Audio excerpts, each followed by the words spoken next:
Баршаңызға сәлем, менің YouTube каналыма қош келдіңіздер. Бүгін мен сіздермен блинчик дайындайтын боламын. 400 грамм сүтке 400 грамм қайнаған су құйып аламын.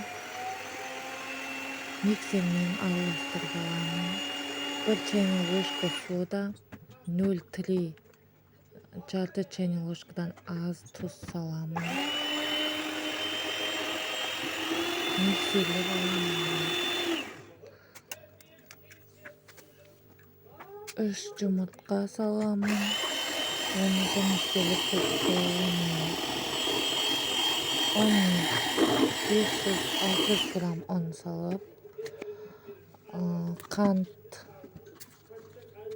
2-3 қасық қант салып, 150 грамм сұйытқаны құйып, оны бәрін миксермен араластырамыз.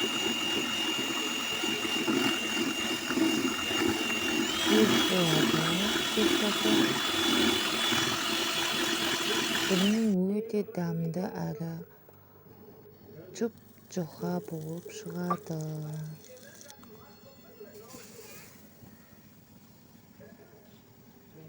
Газге сковородкамызды қойып алып, қыздырып алған соң, сковородкамызға салып блинімізді пісіреміз. Сіздер егер сіздерге ұнаса, лайк басып, подписаться етіп кетіңіздер.